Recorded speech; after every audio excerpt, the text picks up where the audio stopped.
When this cheetah delivered a record 5 cubs, it was supposed to be a day of celebration. But a surprise left the entire staff screaming and catapulted the zoo into the international spotlight. At that moment, the teen was nervously watching over the young vet's big moment. Hunched over the security camera monitor, they were equal parts fearful for their colleague and for the health of the cubs. This was an important moment. With a deep breath, the vet readied himself and began moving slowly into the small enclosure, keeping his eyes fixed on the cheetah. The big question on everyone's mind was, how would Milani react to the vet's approach? When approached by humans, cheetahs that have given birth typically respond with defensive behaviors. They become highly vigilant and protective of their newborn cubs, growling, hissing, or baring their teeth to deter potential threats.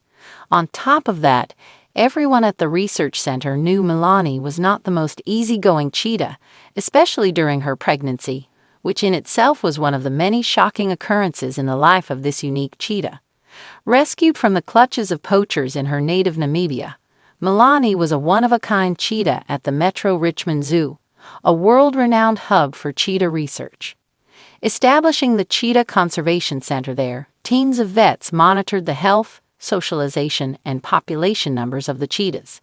Over the years, hundreds of experts had collaborated with the program in an effort to boost the population. But for the time being, their dire hopes all rested on a single female cheetah, Milani. She was aging rapidly, and if she didn't give birth soon, it would be a big blow to their repopulation efforts. Aside from Milani's age, she was hard to please. There were 6 male cheetahs interested in Milani, but she stubbornly ignored any of their advances. They would make a trademark barking noise and soon learn the feeling wasn't mutual, with Milani barely glancing in their direction before returning to her enclosure. Rather than seeking male attention, Milani preferred to spend time on her own, surveying acre after acre of grassland. There was no shortage of fans for the beautiful cheetah, who had become a huge attraction for researchers. She was as majestic as they come, her yellow skin a smooth canvas punctuated by black dots of varying shapes and sizes. Elegant, slender limbs allowed lightning-quick speeds in the blink of an eye. Whenever she quickened her pace, Milani sliced through the air, shifting directions with exceptional agility. Researchers caught glimpses of Milani in action, scaling trees or creeping through bushes, perfectly adapted for hunting prey and earning her the title of an apex predator. But none of that really mattered because Milani was just too picky to choose a mate. And though she may have safety guaranteed now from poachers, Milani's biggest threat was going to come from inside her own body. After years of isolation, the zoo's vets finally had a clear opportunity of encouraging Milani to mate.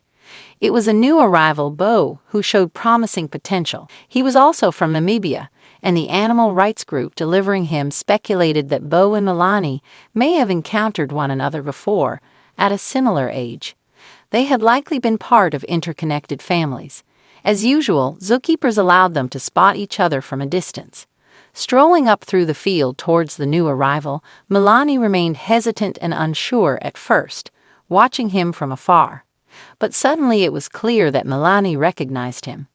Sauntering over and letting out a barking noise, Bo gave the signal that he wanted to breed with Milani. This was never the issue for Milani, though. He was in her territory. It was up to her to decide.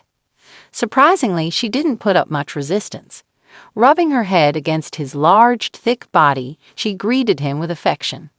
Unlike any cheetah shown at the zoo before, the research team then waited in suspense, not only for mating but over the next couple of days.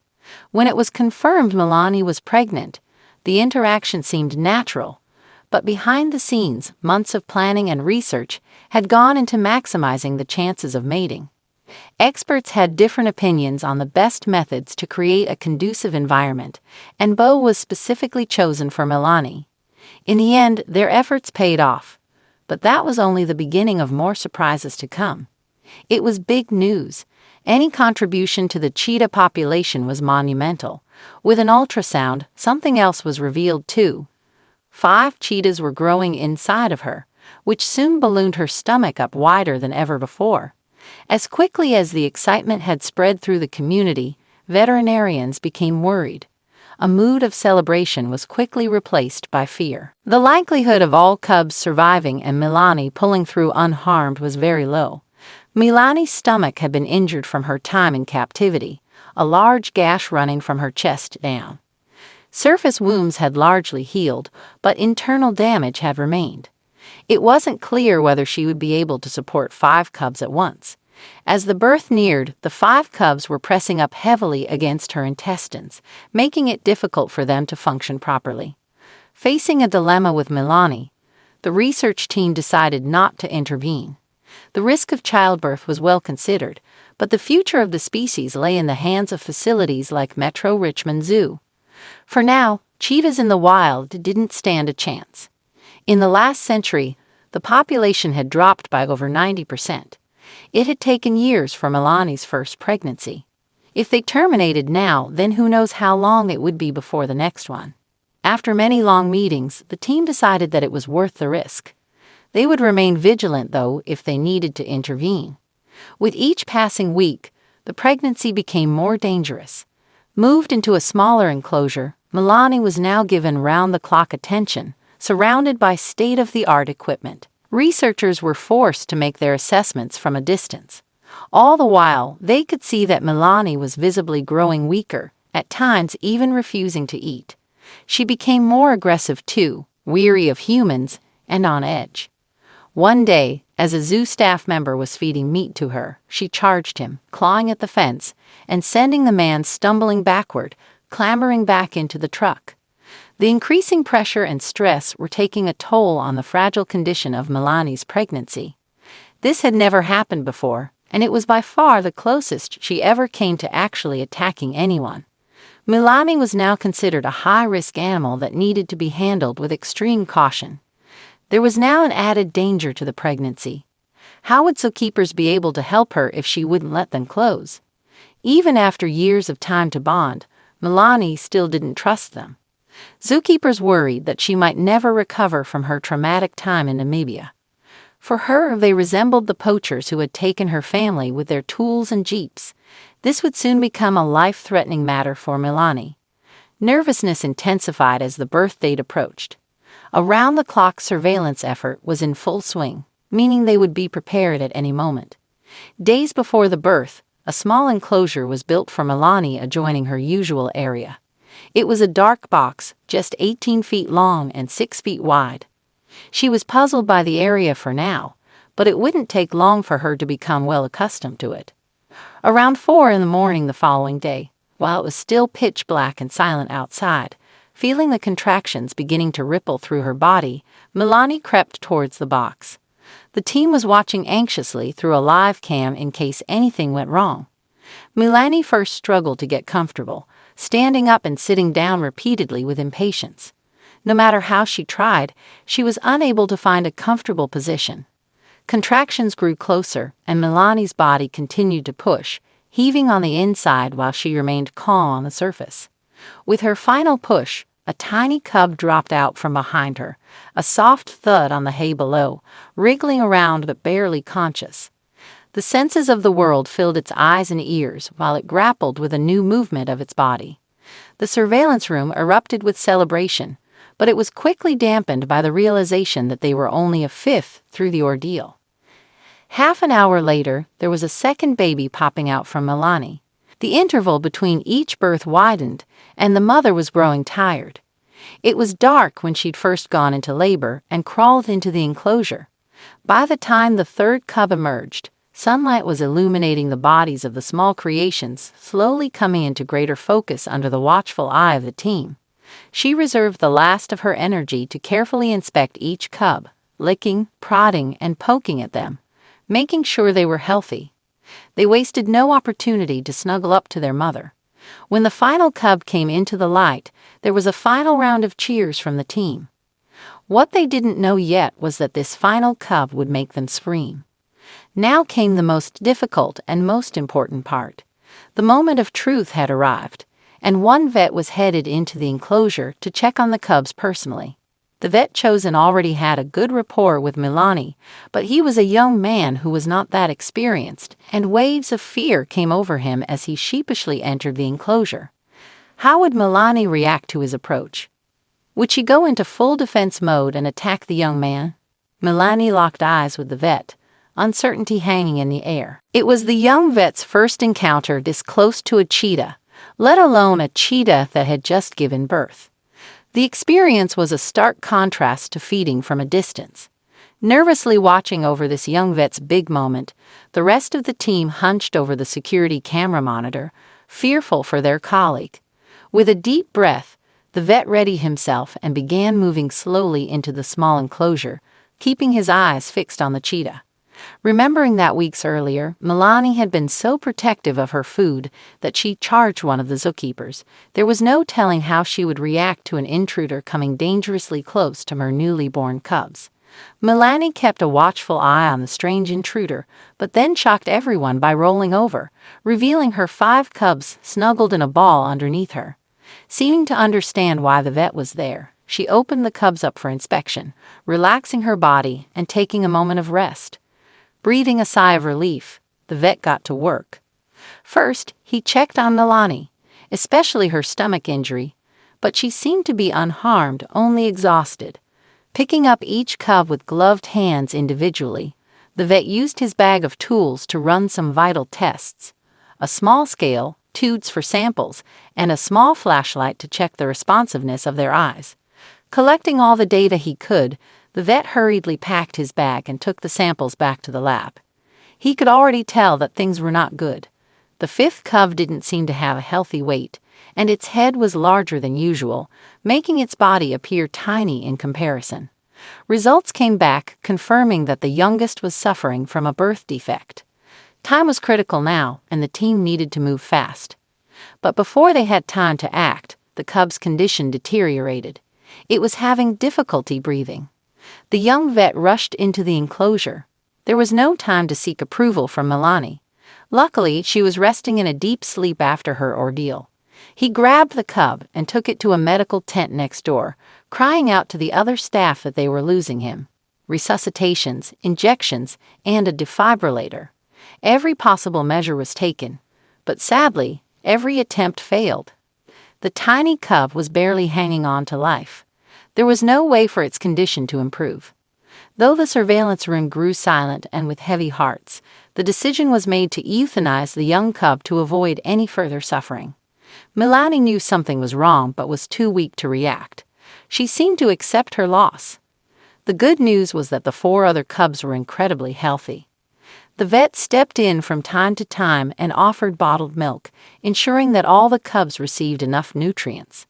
What once had been a daunting task soon became a fairly straightforward procedure.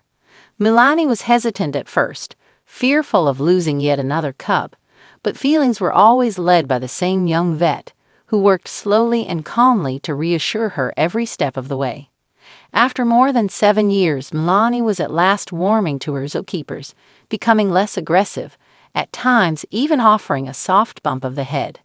The zookeepers were thankful that Milani was responding so well and were still in awe of the miracles she had performed. But what the introverted cheetah was about to pull next would simply blow their minds, and not just them.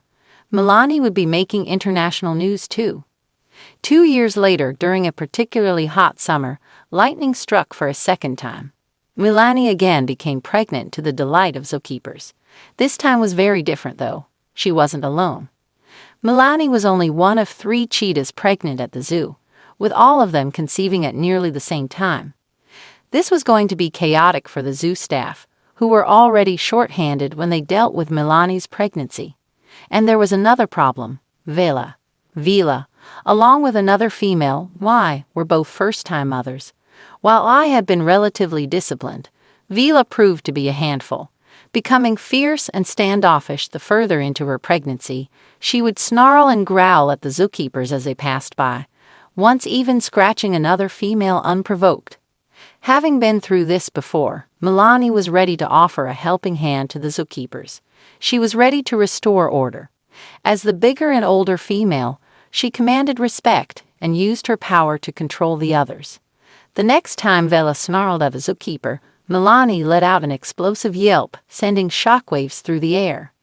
Everyone froze, including the zookeeper and Vela. Milani had never been so aggressive to another cheetah before. Her mouth stretched wide, showing her teeth in a display of dominance, sending Vela scurrying away. This was a first warning, and because of the ferocity of it, Vela didn't need a second. Over time, she learned that the zookeepers were there to assist her, and she reluctantly fell into line, afraid to anger Milani again. But even Vela's discipline wasn't going to be enough to help the zookeepers. The problems were much bigger than that. Even though the cheetah team had expanded, with almost double the number of staff now, it still wasn't enough. They were managing 3 pregnancies at once, setting up 3 separate enclosures, and preparing for possibly more than 10 cubs. All hands were on deck. The once junior vet who had helped with Milani was now the leader of one of 2 teams, directing surveillance, health checkups, and assisting with the births. For 2 weeks, he barely had any time off and could often be seen sleeping at the zoo. But he was committed. With resources stretched thin, there was no room for error. Personally, the young vet was keeping an eye on Vela, the fiercely protective first-time mother. It wasn't her personality he was worried about, though. Ultrasound scans had revealed that she was pregnant with 7 cubs, making it dangerous for both her and the cubs. He didn't want to lose another cub, but knew that the odds were stacked against them. Once again, the young vet watched with anxiety as Vela went through the same steps as Milani. He was the one who entered the enclosure, administering the tests that would tell them the situation. Tragically, history repeated itself. Not 1 but 2 cubs didn't make it, both suffering from similar breathing problems. Feeling guilt and despair, the team was consoled by the fact that they did their best, and in fact, across the 3 pregnancies, they had overwhelming success. In just 11 days between March and April, all 3 pregnancies came to term, delivering 13 cubs in total. I welcomed 5 cubs into the world, while Milani added 3 to her small family. Considering the fact that the cheetah population is in critical danger, facing a rapid decline with only 7,500 remaining in the wild, the addition of these 13 cubs was a great victory, one of many that was still to come. The explosion of cheetah cubs brought newfound nationwide attention, donations, and fundraising to the Conservation Center. A new program ran an annual Run Wild race at the zoo to raise money, and all the hard work continued to pay off. Years later, they broke their own record by delivering 19 cubs within the span of a few days. The number of cheetahs born on site over the past decade reached an impressive total of 90, marking a significant milestone in altering the species classification from vulnerable. And it had all started with Milani. Though she's likely too old now to have another pregnancy, Milani has her hands full with taking care of 7 cubs who are growing at a rapid speed. Ever since her first birth, she's grown a new trust for the zookeepers, allowing them close and even cuddling at times, making the years of hard work worth it. What an incredible story! Let us know what you thought in the comments below. Thanks for watching. Until next time.